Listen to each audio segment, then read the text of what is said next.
अरिहन्ते सिद्धे सूर्य उपाध्याय साधु सर्व अर्थ के प्रकाशी मांगे लिख उपकारी है। जिन्हीं को स्वरूप जान रागते भय जो भक्ति काय को न माए स्तुति उच्चारी है।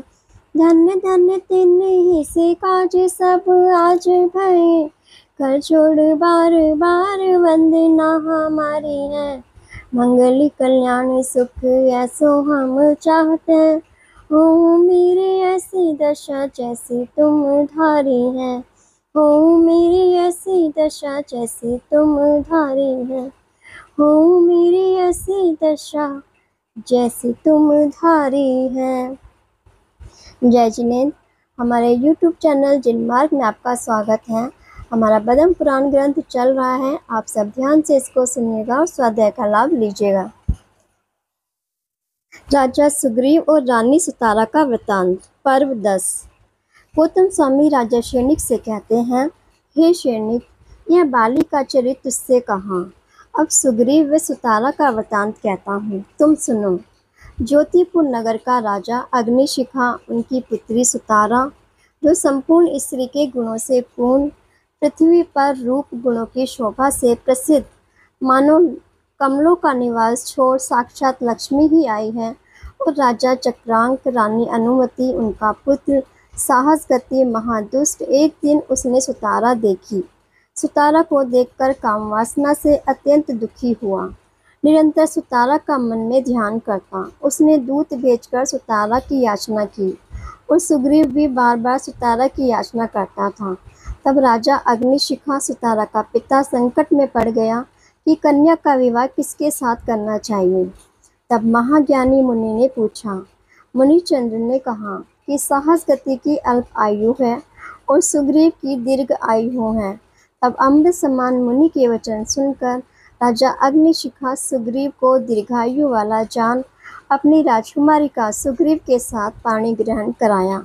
सुग्रीव का पुण्य विशेष जो सुतारा से विवाह हुआ। पश्चात सुग्रीव और सुतारा के अंग और अगंध ये 2 पुत्र हुए और वह पापी साहस गति निर्लज सुतारा की आशा छोड़े नहीं। धिक्कार है इस काम चेष्टा को।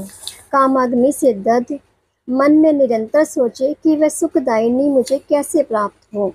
ऐसा चिंतन करता हुआ रूप परिवर्तनी शिवमुषि नाम की विद्या को सिद्ध करने के लिए हिमवान पर्वत पर अत्यंत अंधकार में गुफा में जाकर बैठा। जैसे दुखी जीव प्यारे मित्र को याद करे, वैसे साहस गति विद्या सिद्ध करता रहा। रावण दिग्विजय करने को निकला।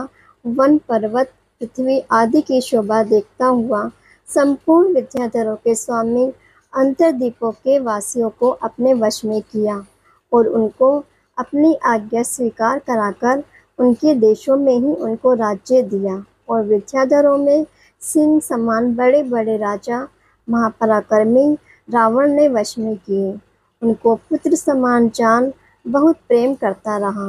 महापुरुषों का यही धर्म है कि नम्रता मात्र से ही प्रसन्न होते हैं। राक्षसों के वंश में या कपि वंश में जो प्रचंड राजा थे, वे सब वश में किए। बड़ी सेना सहित आकाश के मार्ग गमन करता उस दशमुख का तेज विद्याधर सहन करने में असमर्थ हुए। संध्या काल सुवेल हेमापुर सुयोधन हंसदीप वारिर हल्लादी दीपों के राजा विद्याधर नमस्कार कर भेंट लाकर राजा से मिले। तब रावण ने मधुर शब्दों से उनको संतोष दिया और बहुत संपदाओं के स्वामी बनाए। जो विद्याधर बड़े बड़े राज्य के निवासी थे, वे रावण के चरणों में नमस्कार कर मिले। जो उत्तम वस्तुएं थी वह भेंट की। हे सैनिक, समस्त बलों में पूर्व पार्जित पुण्य का बल प्रबल है। उसके कारण कौन वश में नहीं होता, पुण्य से सभी वश में होते हैं। रत्नपुर का राज्य इंद्र उसे जीतने के लिए रावण ने विहार किया। जहाँ पाताल लंका में खरदूषण रावण का बहनोई था, वहाँ समीप जाकर विश्राम किया। रात्रि के समय खरदूषण शयन कर रहा था, सो चंद्रनखा रावण की बहन ने जगाया। पाताल लंका से निकल रावण के पास आया। रत्नों के अर्थ सहित महाभक्ति से परम उत्साह पूर्वक रावण की पूजा की। रावण ने भी बहनोई के स्नेह से खरदूषण का बहुत सत्कार किया। जगत में बहन बहनोई समान अन्य कोई स्नेह का पात्र नहीं है। खरदूषण ने 14,000 विद्याधर मनवांछित अनेक रूप को धारण करने वाले रावण को दिखाए। रावण खरदूषण की सेना देख बहुत प्रसन्न हुए और अपना सेनापति नियुक्त किया। कैसा है खरदूषण, महाशूरवीर, अपने गुणों से सब सामंतों का मन वश किया है। हिडम्ब, हिडिम्ब, विकट, त्रिजट, हेमाकूट, सुचर, टंक, किंकिष्टाधिपति, सुग्रीव तथा त्रिपुर, मल्ल, हेमपाल, कोल, वंशोधर इत्यादि अनेक राजा अनेक प्रकार के वाहनों पर चढ़े, कई प्रकार के शस्त्र विद्या में प्रवीण, अनेक शस्त्रों के अभ्यासी पाताल लंका से खरदूषण रावण के कटक में आए। जैसे पाताल लोक से असुर कुमार देवों से युक्त चर्मेंद्र आते हैं, इस प्रकार अनेक विद्याधर राजाओं के समूह से रावण का कटक पूर्ण हुआ। ऐसे 1,000 से अधिक अक्षौहिणी सेना रावण के पास हुई एवं दिन दूनी सेना बढ़ती ही जा रही है और हजार हजार देव रत्नों की सेवा करते। ऐसे महारत्न गुणों के समूह चंद्र किरण समान उज्ज्वल चमक ढूंढते वे सिर पर छत्र फिरते हैं। महासुंदर रूप, महाबाहु, महाबली पुष्पक विमान पर चढ़ा, सुमेरु समान स्थिर, सूर्य समान ज्योतिवान, अपने वाहनादि संपदा से युक्त सूर्य को शर्माता हुआ इंद्र को जीतने का मन में विचार कर रावण ने प्रयाण किया। आकाश को समुद्र समान करते हुए शस्त्रों की कोलाहलता एवं हाथी घोड़ों प्यादों सहित जा रहे हैं। जैसे रावण का छत्र ही लहरें, चमर तरंगे हैं, वे चमर के दंडे ही मीन, विद्याएं ही रत्नों की ज्योति हैं। ऐसे सैनिक रावण की सेना समुद्र समान, उसका वर्णन कहाँ तक करें। इसको देखकर देव भी डरते हैं तो मनुष्य की क्या बात। इंद्रजीत, मेघनाथ, कुंभकर्ण, विभीषण, खरदूषण, निकुंभ, कुंभ इत्यादि बहुत योद्धा रण में प्रवीण प्रसिद्ध हैं। विद्याएं उनकी महाप्रकाशवंत, शस्त्र विद्याओं में महाप्रवीण। ऐसे अनेक राजा महासेनाओं से युक्त देवताओं की शोभा को जीतते हुए रावण के संग चले। विंध्याचल पर्वत के समीप सूर्य अस्त हुआ, वहाँ सेना का निवास हुआ। विद्या के बल से अनेक प्रकार के स्थान महल बनाए। रात्रि के अंधकार को दूर करता हुआ चंद्रमा का उदय हुआ, मानो रावण के डर से रात्रि में रत्नों का दीपक आया है। अनेक प्रकार की कथा करके एवं निद्रा लेकर सेना के लोगों ने रात्रि पूर्ण की। प्रातःकाल के बाजे बजे, मंगल पाठ कर रावण जगे। प्रातःकाल की क्रिया की, सूर्य का उदय हुआ। पुनः रावण नर्मदा के तट पर आए। जल को देख रावण बहुत प्रसन्न हुए। कहीं पानी का वेग तेजी से चल रहा है, कहीं मंद रूप से, कहीं कुंडलाकार बहता है। अनेक चेष्टाओं से पूर्ण नर्मदा नदी को देखकर रावण का मन कौतुक रूप हुआ एवं नदी के तीर खड़े रहे। नदी भयानक भी है और सुंदर भी है। माहिष्मती नगरी का राजा सहस रश्मि पृथ्वी पर महाबलवान, मानो पृथ्वी का सूर्य ही है। वह हजारों स्त्रियों सहित नर्मदा नदी में क्रीड़ा कर रहा था। वहाँ रावण के कटक के ऊपर सहस रश्मि के जल यंत्र से नदी का बहाव आया। नदी के पुल पर अनेक प्रकार की क्रीड़ाएं की।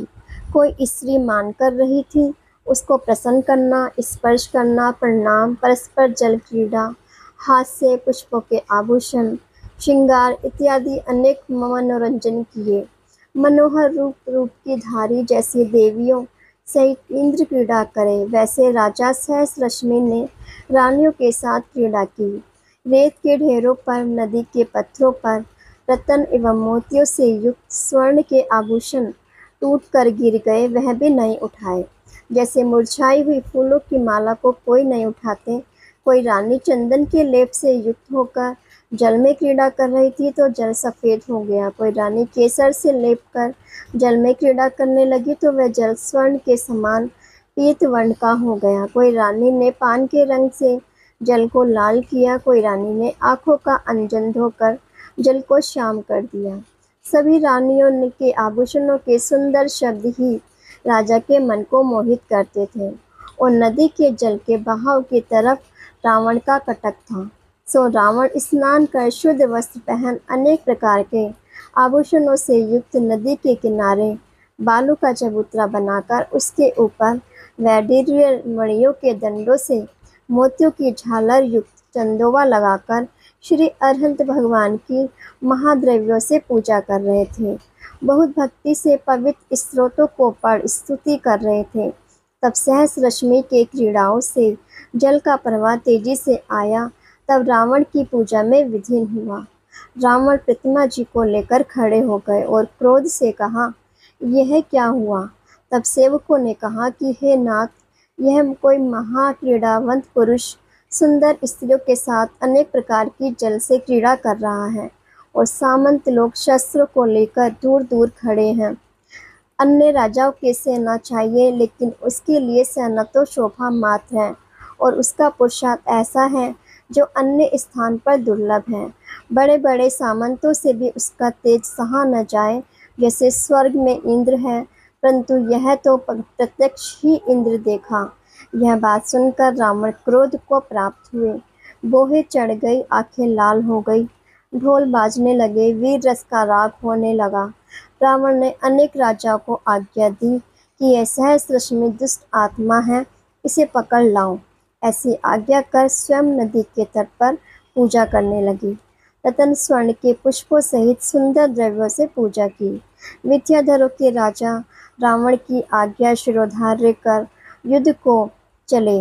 राजा सहस रश्मि ने पर दल को आता देख स्त्रियों से कहा, तुम डरो मत, साहस रखो। आप जल से बाहर निकले। कलकलाहट शब्द सुनकर सेना आई जान। महिष्मती नगरी के योद्धा सजकर हाथी घोड़े रथों पर चढ़े अनेकों आयुधों से युक्त सभी सामंत राजा के पास आए। जैसे सम्मेद शिखर पर्वत का एक ही काल 6 ऋतु का आश्रय करता है, ऐसे सभी योद्धा तुरंत ही राजा के पास आए। विद्याधरों की फौज आती हुई देख सहस रश्मि के योद्धा जीने की आशा छोड़कर लड़ने को तैयार हुए। जब रावण के योद्धा युद्ध करने लगे, तब आकाश में देवों की वाणी हुई कि अहो, यह बड़ी अनीति है। यह भूमि गोचरी विद्या बल से रहित अल्प बलधारी महायुद्ध को नहीं जानते। इनसे विद्याधर महायुद्ध करें, यह क्या योग्य है? और विद्याधर बहुत और ये भूमि गोचरी थोड़े, ऐसे आकाश में देवों के शब्द हुए। तब तो विद्याधर सज्जन पुरुष थे, उन्होंने लज्जावान होकर युद्ध करना छोड़ दिया। दोनों सेनाओं में परस्पर युद्ध हुआ। रथों में से रथ, हाथी, घोड़े, प्यादे, तलवार, बाण, गदा, सैल इत्यादि रूप से परस्पर महायुद्ध हुआ। अनेक मर गए। शस्त्रों के प्रहार से अग्नि उठी। सहस रश्मि की सेना रावण की सेना से कुछ दूर रही। तब सहस रश्मि रथ पर चढ़कर युद्ध को आए। मुकुट मस्तक पर धारण किए, बख्तर पहने, धनुष लेकर अति तेजी से आए। विद्याधर के बल से देखकर थोड़ा सा भी भय नहीं किया। तब स्वामी को तेजवंत देख सेना के लोग दूर गए थे। वो पुनः आगे आकर युद्ध करने लगे। ये रणधीर भूमि गोचरी राक्षसों की सेना पर ऐसे गए जैसे मस्त हाथी को समुद्र में प्रवेश करें, और सहस रश्मि अति क्रोध को करते हुए बाणों के समूह एवं शत्रु को हटाते रहे। तब द्वारपाल ने रावण से कहा, हे देव, देखो, इसने आपकी सेना हटाई है। यह धनुष का धारी रथ पर चढ़ा जगत को तृणवत देखता है। इनके बाणों से आपकी सेना 1 योजन पीछे हटी है। तब रावण सहस रश्मि को देख त्रिलोक मंडन हाथी पर चढ़ा। रावण को देख शत्रु भी डरे। रावण बाणों की वर्षा करता रहा, सहस रश्मि को रथ से रहित किया।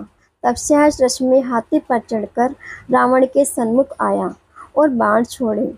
सो रावण के बख्तर को छेद कर शरीर में चुभे। तब रावण ने बाण शरीर से निकाल दिए। सहस रश्मि ने हंसकर रावण से कहा, अहो रावण, तू बड़ा धनुषधारी कहलाता है। ऐसी विद्या कहाँ से सीखी? तुझे कौन गुरु मिला? पहले धनुष विद्या सीख, फिर हमसे युद्ध कर। ऐसे कटु शब्द सुन रावण को क्रोध उत्पन्न हुआ। सहस रश्मि के बालों में भाला मारा। तब सहज रश्मि की रुधिर की धारा बह चली, आंखें घूमने लगी, मूर्छा आ गई। कुछ क्षण पश्चात सचेत होकर आयुध पकड़ने लगा। तब रावण उछलकर सहस रश्मि के पास आया और जीवित पकड़ लिया एवं बांधकर अपने स्थान ले आया। यह देख सब विद्याधर आश्चर्य को प्राप्त हुए कि सहस रश्मि जैसे योद्धा को रावण ने पकड़ा।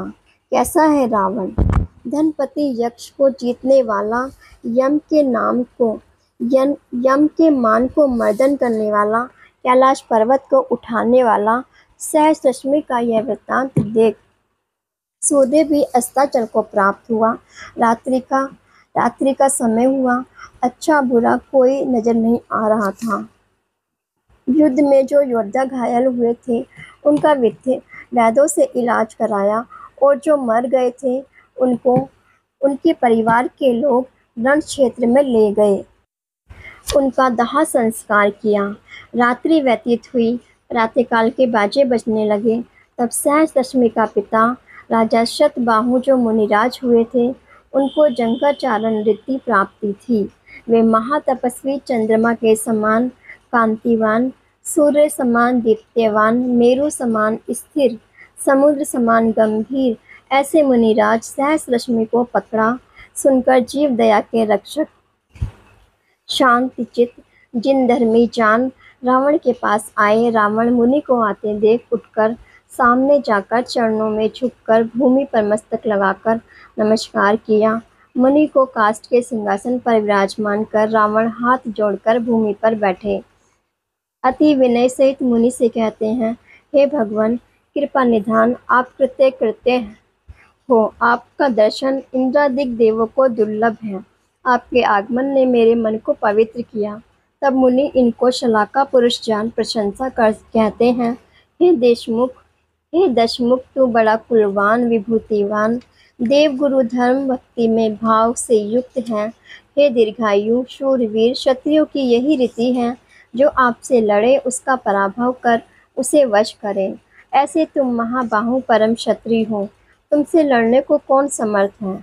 अब दया कर सहस रश्मि को छोड़ो। तब रावण मंत्रियों सहित मुनि को नमस्कार कर कहते हैं, हे नाथ, मैं विद्याधर राजाओं को वश करने जा रहा हूँ। लक्ष्मी से उन्मत्त रत्नपुर का राजा इंद्र, उसने मेरे बाबा राजा माली को युद्ध में मारा है। उससे हमारा द्वेष है। मैं इंद्र के पास जा रहा था।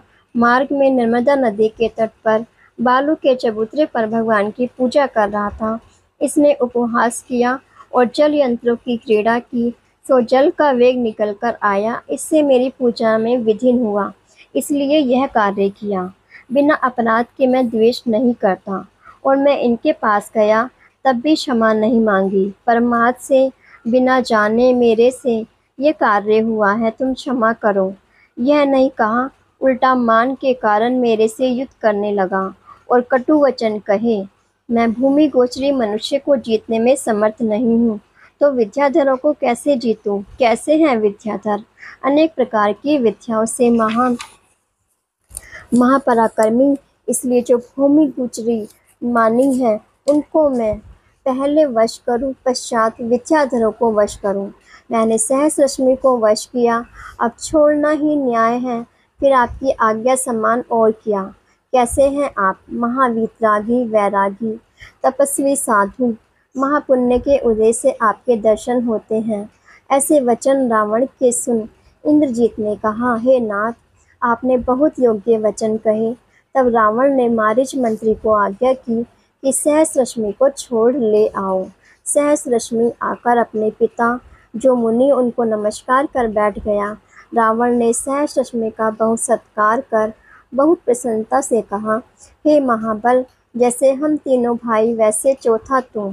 तेरी सहायता से मैं रत्नपुर के राजा इंद्र को जीतूंगा, और मेरी रानी मंदोदरी, उसकी छोटी बहन स्वयं प्रभा, उससे तेरा विवाह कराऊंगा। तब सहस रश्मि बोले, धिक्कार है इस राज्य को। इंद्रधनुष समान क्षणभंगुर है। इन विषयों को धिक्कार है, जो देखने मात्र से मनुष्य हैं, महादुख रूप हैं। और स्वर्ग को धिक्कार, जो अव्रत असंयम रूप है। और मुझे धिक्कार है, इतने समय तक विषयों में आसक्त होकर कामादिक भोगों में रहा। अब मैं ऐसा कार्य करूं जिससे पुनः संसार में भ्रमण नहीं करना पड़े। अत्यंत दुख रूप जो चारों गति उसमें मैंने भ्रमण किया, अब संसार सागर में मेरा पतन न हो वह कार्य करूँगा। तब रावण कहने लगा, यह मुनि का व्रत वृद्धों को शोभनीय है। हे भव्य, तू तो अभी बाल यौवन है। सहस्त्रश्मी ने कहा, काल के यह विवेक नहीं जो वृद्धों का ही मरण हो और जवानों को नहीं। काल सर्वभक्षी है, बाल वृद्ध युवा सबको ही खा जाता है। जैसे मेघ क्षण मात्र में नष्ट हो जाए, ऐसे ये शरीर नष्ट होता है। हे रावण, जो इन भोगों को छोड़ योग को धारण करे, यही सार है। ऐसा कहकर अपने पुत्र को राज्य देकर रावण से क्षमा याचना कर पिता के निकट जिन दीक्षा को धारण किया और राजा अरण्य अयोध्या का स्वामी सहस्रश्मी का परम मित्र है, उनसे पहले वचन था कि हम पहले दीक्षा लेंगे तो आपको खबर करेंगे, और उन्होंने भी कहा था कि हम दीक्षा लेंगे तो तुम्हें खबर करेंगे। तब उनके पास वैराग्य के समाचार भेजे।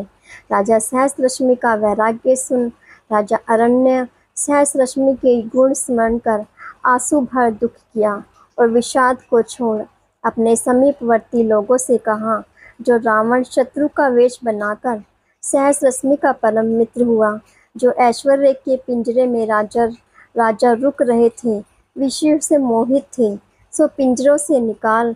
यह मनुष्य रूपी पक्षी माया जाल रूपी पिंजरे में फंसा है, सो परम हितु मित्र ही छुड़ाते हैं। माहिष्मती नगरी का स्वामी राजा सहस्रश्मी धन्य है, जो रावण रूप जहाज को प्राप्त कर संसार रूपी समुद्र को तिरेगा। अत्यंत दुख को देने वाला जो राजकाल महापाप को छोड़कर जिन राज का व्रत लेने को तैयार हुआ। इस प्रकार मित्र की प्रशंसा कर आप भी छोटे पुत्र को राज्य देकर बड़े पुत्र सहित राजा अरण्य मुनि बने। हे सैनिक, कोई महान पुण्य का उदय आता है तब शत्रु एवं मित्र का कारण प्राप्त कर जीव को कल्याण करने की भावना होती है। पाप कर्म के उदय से खोटी बुद्धि आती है। जो कोई प्राणी को धर्म मार्ग में लगाते हैं वो ही परम मित्र हैं, और भोग सामग्री में लगाते वो महाशत्रु हैं। हे सैनिक, जो भव्य जीव यह राजा सहस्रश्मी की कथा भावपूर्वक पढ़े सुने, यह मुनि व्रत रूपी संपदा को प्राप्त कर परम निर्मल सर्व सुख को प्राप्त करते हैं। जैसे सूर्य के आकाश से अंधकार नष्ट हो जाए, सूर्य के प्रकाश से अंधकार नष्ट हो जाए, ऐसे जिनवाणी के प्रकाश से मोह रूपी अंधेरा नष्ट हो जाता है। मानव को आत्म कल्याण करने की भावना होना ही दुर्लभ है, और भावना होने के पश्चात भी चारित्र को धारण करना महादुर्लभ है, और चारित्र को धारण कर निर्दोष पालन करना महादुर्लभ है। इसलिए जो महापुरुष चारित्र को धारण कर निर्दोष महाव्रतों का पालन करते हुए ध्यान रूपी अग्नि से अष्ट कर्मों का नाश कर अविनाशी मोक्ष सुख प्राप्त करते हैं, महाव्रत रूपी संयम ही मुक्ति को प्राप्त कराता है। अब हम जगत के सभी जीव सुखी हों, इसी मंगल भावना के साथ यही विराम लेते हैं। कल हम इससे आगे का स्वाध्याय करेंगे। इसे आगे सुनने के लिए चैनल को सब्सक्राइब करें, लाइक करें और शेयर करें। जय जिनेंद्र।